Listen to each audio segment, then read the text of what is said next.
and let's see if the fans are right. Let's go with our analyst, Hamid Mark, the man of $1 million smile. Hamid, nice talking to you again. All those fans, they were saying, Ronaldo didn't play as we were expecting him to play.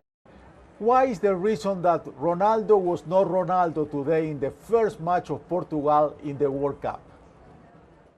So I'm actually not going to put this all on Cristiano Ronaldo. We have to remember he is 41 years old. He's an older player.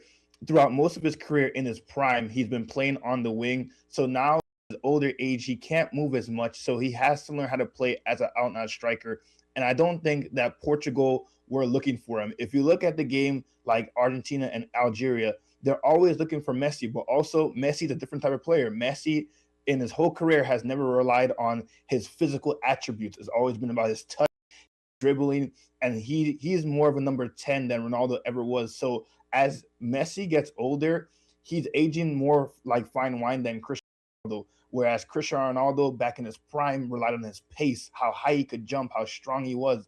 Now that he's older and he can't move as well, he's relying a lot more on players around him. And I don't think the Portugal players were really looking for him. There's a lot of time, I call it useless possession, where they kept the ball, they moved it side to side, but they didn't really go forward or press the occasion, or when they have it on the wings, launch the ball so Ronaldo could get on something. So I'm not really going to blame Cristiano Ronaldo for this match. Obviously, he could have did better. He'll be frustrated with himself, but I think it's the Portuguese as a team have to figure out how they're going to use him up there as the number 9.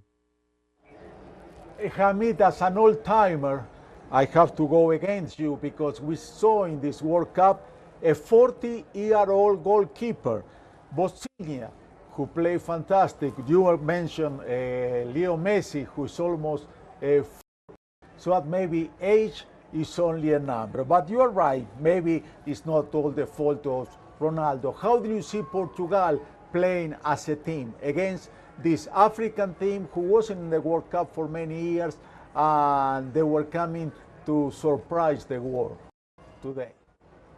I got to give all the credit to the Congo, to be honest. Again, most people are going into this match thinking that Portugal is going to easily run through them. But Congo was surprisingly very, very good. Obviously, Portugal had most of the possession, but the quality of touches and dribbling on the Congo side really surprised me. And when we got that goal, the whole momentum changed. It was all about the Congo. And to be honest, if I'm the Congo, I'm disappointed that I did not get the 3 points in this game because I thought they were more of the footed team going forward. When Portugal had the ball, they moved side to side, back to back. They didn't look like they wanted to go and attack. But even though Congo only had about 20% possession, every time they try to go forward and hurt Portugal. So I think all around, it's a fair result for the Congo, 1-1. This is actually their first goal they've ever scored in the World Cup. And this is the first game where they have not lost. This is, I believe, it was 52 years since they've been back in this competition. So congratulations from the people of the Congo. Well deserved. As for the Portuguese, they have to do better if they want to keep pace with the other teams like Argentina, France, Spain, and England. They are going to get the first point in the World Cup. Talking about all-timers, let's talk to the second game. England against Croatia. Modric, 6th World Cup appearance, was playing today. They didn't win 4-2. What do you think about that match? England 4, Croatia 2. So all the talk has been about France and Spain, but people forget about England. England is one of the deepest squads in this tournament. And today, now obviously they played an aging Croatia team. You talked about Luka Modric. This is his 6th World Cup. He's one of the oldest players in the league and on this team.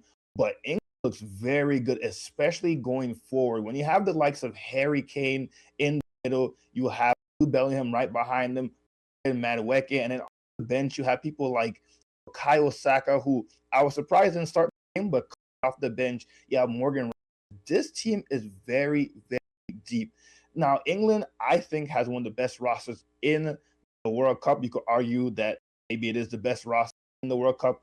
But the main enemy of England has always been England themselves. They've always had good players in all the previous major tournaments, but they always disappoint when it comes to the latter stages of those tournaments because they get in their own way. Now, it's curious to see if Tuchel gets them in shape, gets them organized and locked in for the majority of this tournament, because some of the teams will beat them just based on if they're more together than England is. But England looks really, really good. They put four past Croatia, sorry, and Croatia is not a team to sleep on. Croatia is a very, very good team. So congratulations to the Englishmen. We are going to listen to you. Let's pay attention to England. Hamid, thank you very much.